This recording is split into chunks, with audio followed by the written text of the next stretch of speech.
All right, YouTube, how you doing? Welcome back to the channel. It is Sunday, March 30th. We have an 8-game NBA slate to dive into in today's video like we always do. I'm going to dive into each and every one of these games. I'm going to give you my prediction on the side. I'm going to give you my prediction on the total. We'll talk about any other plays like player props that we like within the game as well. But as always, guys, keep an eye down on the pinned comment of this video. That'll take you to all of my final plays, so I'm actually rolling with myself.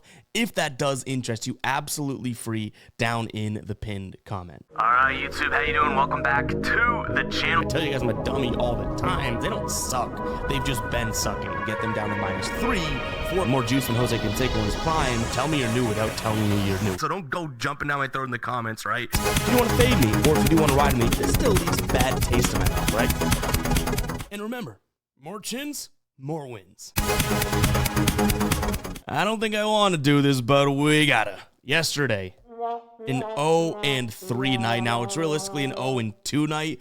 We split a half unit on Tyrese Halliburton double-double, and his over rebounds plus assists literally didn't even sniff coming close to either of those. The Mavs-Bulls under, I do feel kind of like, I don't know, weird pit in my stomach about, because that looked like it was on pace. Then towards the end of the game, zoom, points scored. And they only finished at, what, 240, if I'm not mistaken? So it wasn't the worst look, but ultimately, another womp-womp there in L.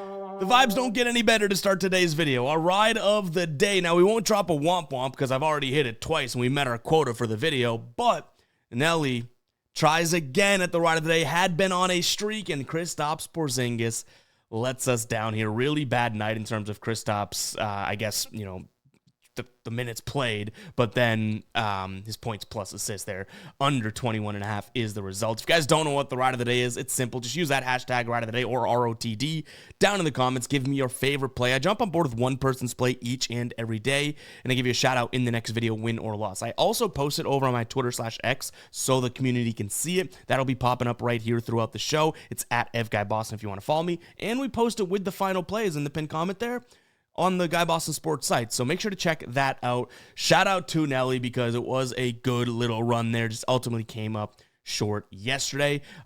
We will be doing the ride of the day in the NBA today, but I do have a question for you before we get going with today's video. Now that baseball has started, should we continue the ride of the day in the NBA? I don't know if I want to do it in both places, MLB and NBA, right? But should we do it in the NBA to close out the year through the playoffs and whatnot? Or should we transition it over to the MLB? Let me know in the comments. Just comment like we should do the MLB ride of the day, or we should do the ride of the day in the NBA. I'm really curious because today we'll still do it in the NBA because I haven't given you guys notice or anything, right? But I kind of want to see what people think. We may move it over to the MLB, you know, at least for the start of the year here. So definitely let me know in the comments. Do you prefer NBA ride of the days or MLB ride of the days? Both is asking for a lot, but you can let me know if you like that too. But what do you say we go ahead and dive into this NBA slate? Like I said, guys, 8 games to dive into. Hit that like button. Hit that subscribe button. Let's go ahead and get going here. We got Cleveland taking on the Clips. Big injury news, I guess big enough. Kawhi Leonard is listed as out in this one. We just saw this matchup, you know, a week and a half ago, and Clippers as underdogs. Now, they were at home, that's worth noting, but Clippers as underdogs won this game and won it fairly handily by like 13 points. Cleveland on a little bit of a slide here, but they are the healthy team in this match, and I do think without Kawhi, we should see a decent performance, you know, out of, say, Mitchell and Mobley, 2 guys that he may be helping out on. So I'm going to lean towards Cleveland in this spot. I think that they should be the more complete team. Obviously, the Clippers are still a very good team. I understand it if you like that 7.5 points, but I think Kawhi would be instrumental into this one in particular, just overall. I mean, yes, they did win last time out, but that was a game in which Kawhi had 33 points. He had like 8 rebounds, 5 assists, maybe 7 and 4. I might be exaggerating a little bit, but he played a ton of minutes. Zubac went off. James Harden went off. Bogdanovich off the bench had 20 points. And it really wasn't the best game at all from anyone on the Cavs side of things, right? Mitchell only had 18. Garland only had 17. Mobley had 17. Allen had 8.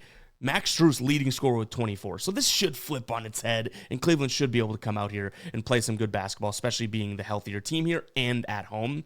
I will admit, 7.5 points, decent chunk of change to cover there, though. So, yeah, I understand it. Maybe this is a moneyline parlay, kind of slimy parlay piece that we've been doing and doing fairly well, because that is a decent amount of points. I will admit it.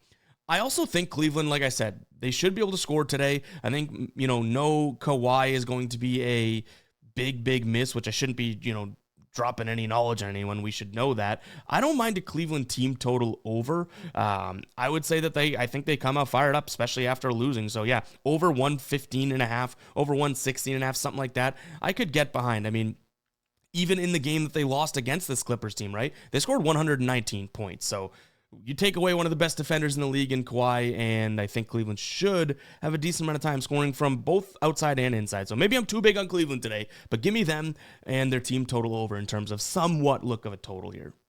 Player prop wise, I would say Mobley could be a decent look, I guess. Right now, his line here is at, I want to say, I just saw it was at 30.5 PRA, which is what we looked at first, but I want to say it was 17.5 or 18.5 points. I could get behind that. I mean, this past game, again, he only had 17, which would have hit the under, but he only shot the ball 12 times. In his last 10 games here, he's shooting the ball far more than that, like 14 times. So maybe that's a good spot, but it might be kind of like just diving too much into this. Kawhi is out and centering everything around that if we do roll with that. All right, New York taking on Portland. Big number for the Knicks to cover just because I feel like we can't trust them with a large number, but they've looked okay in the last few games here. I mean, their only losses against the Clippers. That was a couple games back, and the Clippers have been playing really, really good basketball, right? Now you have Portland, who really isn't all that good on the road, going up against New York, who is a better home team, right? So I think this is probably a spot where I'd look at New York. I think that they can win this one, and honestly, like, because Portland's not all that great of a team or anything like that, like, those are the teams that New York seems to just really handle. I will say, last time they played, which was this month, the Knicks won this one in overtime by like 2 points or something like that. So that's a little bit alarming. They didn't have Brunson in that one either, which he is still out here. They did have Deuce McBride. He didn't have the best of game, but Bridges was kind of the guy that stepped up in this spot, and I kind of expect that again today. So I like the Knicks. I also don't mind Mikal Bridges over in his points. I don't mind his over in points plus assists, but I think point just might be the go-to here. In 3 straight games now, 2 of these were in Brooklyn when he was there, but, one this season, we just talked about it, 42, 21, and 33. 3 really good games from him, so I kind of like the idea of him, why not, continuing that, right? So give me him in terms of his points. Also, don't mind him just having a lot of usage in this one, so that's kind of why I like his points plus assists as well. Should at least have the volume, especially with no Brunson, no Deuce McBride. Cam Payne's also out, so all of that backcourt is gone. DeLon Wright is their starting one right now. Portland side, didn't talk about injuries, but still the same. DeAndre Ayton, Robert Williams out. Jeremy Grant listed as doubtful. Scoot Henderson is listed as out, but Simons is listed as questionable. If he's out, I like New York even more in this spot, right? In fact, these first 2 games, maybe it's Cleveland and New York in some sort of a slimy parlay. Like, that could be something that I, conceptualize. There we go. In terms of a total in this one, talked about the player prop, talked about the side. I would say the Knicks team total over. I don't mind a full game over, but my one concern is, neither one of these teams play all that fast. What if Portland just kind of dogs it and they don't contribute on their end, right? We talk about that all the time with 2 different teams. Portland's offense has looked okay, but to me, the Knicks offense has looked better, and they've done it against, Milwaukee and the Clippers in the last couple games.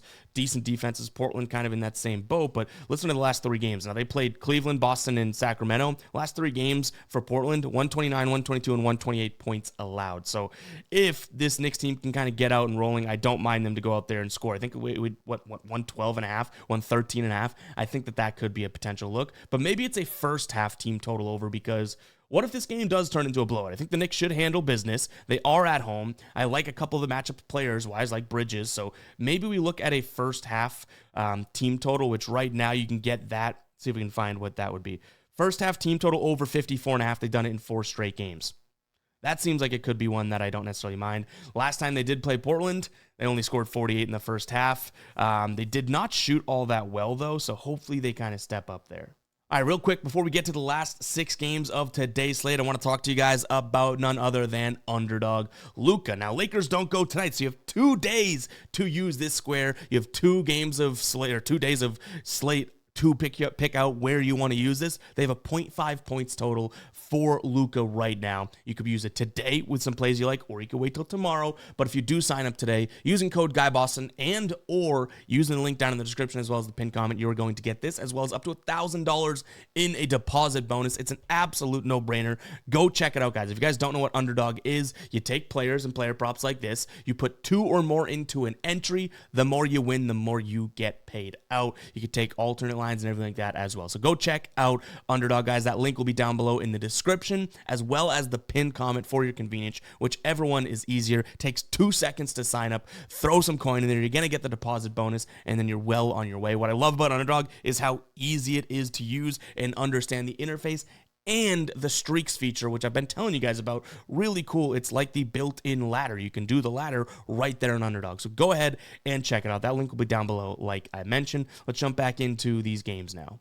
Kind of a weird one here. New Orleans taking on Charlotte. There's still a ton of injuries on the New Orleans side of things. In terms of normal starters, we have no CJ McCollum, no Zion, and then guys that have been filling in and starting, Hawkins and Olynyk both listed as questionable. So obviously, if they're not good to go, then this New Orleans team is no healthier than this Charlotte team. But on that side of things, LaMelo, no. It's pretty much Bridges and no one else, because now Mark Williams out, Josh Green's out, Seth Curry, I believe, is out. Okogie is probable. But yeah, 2 major injured teams here overall. What I would say is I kind of just like the idea of an over. Like, I've been saying this for the last, 2 or so weeks, and it's been okay for us. It's like when we have these super low numbers, and this is down to like 213 in some places, with some of these guys that are injured, and sure, we might be like, where the hell is the offense going to come from? But you do end up having situations where these guys that don't normally get the run or are really trying to prove themselves, or maybe it's a guy that's been in the league for a while, but now he has this opportunity to work towards a better contract with another team or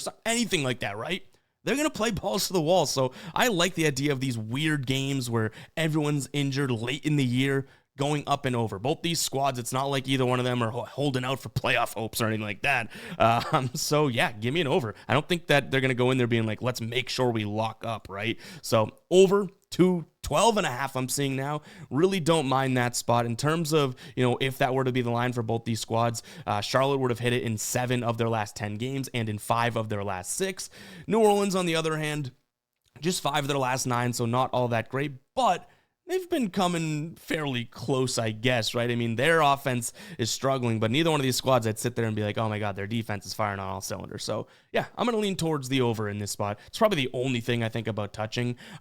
You could, if you really wanted to get a little dicey, or maybe look at, we talked about Mikal Bridges, maybe looking at his brother from another mother here, Miles Bridges. But at that point, you're paying a lot, and I think he's almost tapped out of the season too.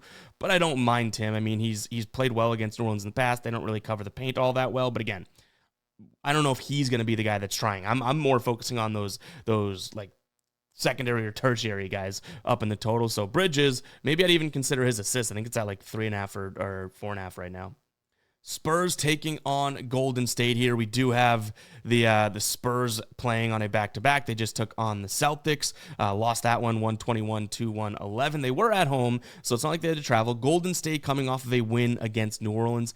This is a very large number without knowing if Steph Curry's playing or not. But when Steph's been playing, this Golden State team has been kind of rolling, right? They're playing some good basketball, 7-3 in their last 10 games. I will say they're not covering games. I think they're like 2-7-1 or 2-6-2 against the number, but they have been getting these big numbers. They have not been covering the big numbers though. So I do think that this is probably a spot for Golden State to win and do whatever, right? But I don't know if it's like a straight, like I would be more comfortable with Golden State at maybe like, I don't know, 6.5, which is crazy. It's like half that number. So by default, I think that the Spurs plus 12 in this spot might be the look. In terms of Spurs on back-to-backs this year, 52% of their games they've covered in. Not all that terrible. Golden State in rest advantage situations, just 44% of games. Golden State's been defending the perimeter fairly well, defending the paint fairly well, so that kind of knocks it down a little bit here. But overall, I mean, I just think it's too many points. So if Golden State's number was, 5, then no kidding, I'd like it, right? Especially if Steph plays. But maybe this is a spot in which I say at that number, yes, I sounded the psycho alert alarm. I get it's a little bit crazy. Too big of a number for me. Give me San Antonio. But if we could finagle and massage that number, maybe we can get Golden State involved in some sort of parlay. We've already talked about a couple different opportunities with Cleveland and New York. Like, maybe there's something that we could work with there, because at a lower number, I do think Golden State obviously playing some good basketball, just not covering the number. At a lower number, I think that we could make, like I said, make something work. So I know that's kind of on the fence-y, but just know at 12, it's a little bit too much for me. I've already seen this at, I think, 12.5 and then bump down to 11.5. So this line's bouncing around as well. We'll keep an eye on it. In terms of what we have from a total, I'm going to lean towards the under. I kind of mentioned Golden State's defense being pretty good, and then San Antonio's defense, not all that great. I think we know that, but in back-to-backs this year, they've hit the under in 62% of their games in back-to-back. So yeah, they're a top, 12, top 15, top half of the league pace team, but on back-to-backs, they slow things down, and Golden State, as we know, isn't exactly the fastest team, right? Yeah, they can score in bunches, but I think that they'll slow down and play some half-court defense as well, so under 232.5 is going to be a look for me as well. Player props, honestly, right now, nothing's jumping out at me. All right, Bucks taking on Atlanta. I would say this one's going to come down to the Giannis injury. Well, we have Trae Young listed as probable. He's been on the injury report for forever. But Giannis is listed as questionable. Now, they have lost 6 of their last 10 games. They've lost 3 straight games: Phoenix, Denver, and New York. Atlanta, I don't want to say they're playing good basketball, but 6-4 in their last 10 games. They have lost 2 straight here. Head-to-head, we saw this at the beginning of the month, and Milwaukee won 127-121. So it was a high-scoring game, but Damian Lillard was in that game, and he had a decent game, right? Trae Young also had a decent game, so no Lillard is going to hurt this Bucks team, but now that number is down to 3.5, 4. I think this is probably a spot in which I do like the Bucks, only by a hair though. Like, I think this is probably I would say 119 to 113, 114 type of a game in favor of Milwaukee. So by that math, I would say slightly by a couple points, also lean towards the under as well. I wouldn't touch this if Giannis doesn't play. I still might consider the under, I guess I should say, but I don't think that I'm looking at Milwaukee -4, -3.5, depending on what you get it at. I don't think I would like that without Giannis. We're going to need Giannis, especially with the fact that he should be able to be in a decent spot here, right? Points in the paint, not exactly Atlanta's strong suit. They've been a little bit better as of late, but facing a beast like Giannis should be a decent spot overall for him. This Atlanta team really struggles against the pull-up jumper, which is why Damian Lillard had a good game against them. So there is an angle to be made like, hey, catch and shoot jumpers, which is what Milwaukee does without Dame, Atlanta's pretty damn good at. So if you're on Atlanta, I do think that there are a few different ways to get there. Just for me today, not enough ways, right? So yeah, I'm going to lean Milwaukee minus the points as well as the under. Player props in this one, it's been tough to find player props, at this point in the year, if I'm being completely honest, just due to the fact that we don't know who's going to try. We have guys injured, but some guys might not all be all that injured.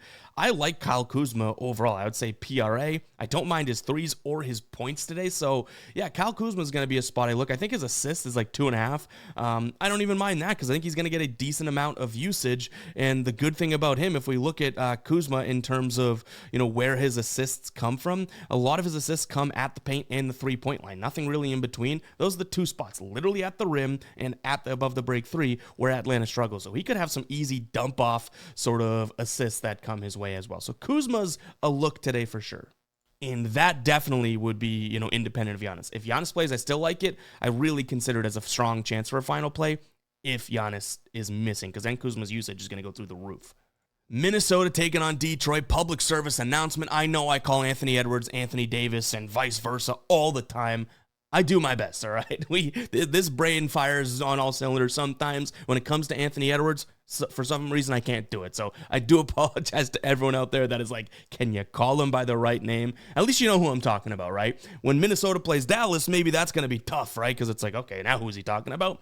But Anthony Edwards, I'm going to try and say it. I'm going to try and not say Anthony Davis, and vice versa when we get, at times for the rest of the year. But ultimately, yeah, I apologize for that. This is an interesting one. Cade Cunningham's listed as doubtful. Harris is banged up. Schroeder, who's the backup point guard, is listed as questionable as well. Some sites have him as probable, so that would be good news, obviously, for them. Minnesota, to me, like I said, I think they are going to, and honestly have been, closing out the year fairly well. They're 7-3 in their last 10. So is Detroit, and Detroit just beat Cleveland. I mean, that was a banged-up Detroit team, right? No Cade Cunningham. It's not like Jalen Duren had the craziest game, but he played pretty damn well. But Tim Hardaway went off for 32 points. How, repeatable is that? I'm not all that sure. In terms of, how this game should go, it should be that, Detroit stops Minnesota in the paint. Okay, they have been shooting a lot in there, but Minnesota can kind of get theirs from the perimeter. And I don't know, without Cade Cunningham, if Detroit keeps up with that. So I do think that Cleveland win, I give them credit.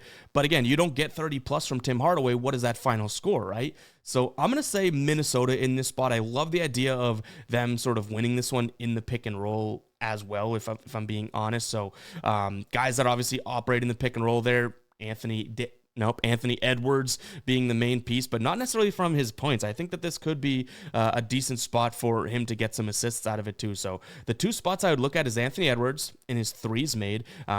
Both, I like the idea of him being able to hit the threes, I should say. But then both also, why am I saying both? Also looking at his assists. I think this could be a decent spot of him, coming off of screens and making some passes. So yeah, I would say points, assists, and threes, some combo or something like that for Anthony Edwards, not Davis. Overall, 7.5 does seem like it's a big number, but again, I think that was a little fluky what Detroit did to Cleveland without, Cade Cunningham. I do think that that's going to be a tough spot for them. I mean, what they did he didn't play against San Antonio, but that makes sense, right? That's not exactly the best ball club. This is a Minnesota team that I think, again, is going to really try to close out the year strong, and they're at home here. So Minnesota for me in this one. In terms of a total,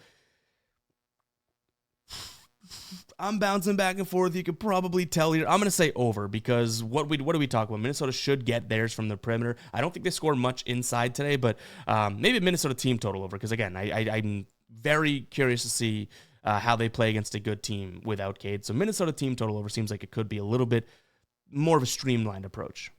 All right, before we get into this next game, we're going to do the jersey thing again, where I tell you, comment 22 if you made it this far. We're almost at the 22-minute mark. We will be soon enough. But let me know who you think of right away when you think of the jersey number 22 in the NBA. It does not have to be the best player that ever wore 22. For example, mine, 22, I think of the lefty Michael Redd. Like, it's a weird one, but for whatever reason, when I go 22 and I think of a player right away, Michael Redd comes into mind, which is, again, weird. Obviously not the best 22 that's ever played, but that's kind of what I'm looking for. Some of these weird names that, when you think of that number, you're like, oh, crap, yeah, that's the jersey I think of. So let me know in the comments who you think of in the NBA when you think of jersey number 22. Mine is Michael Redd, specifically Bucks Michael Redd. Did he wear 22 in college too?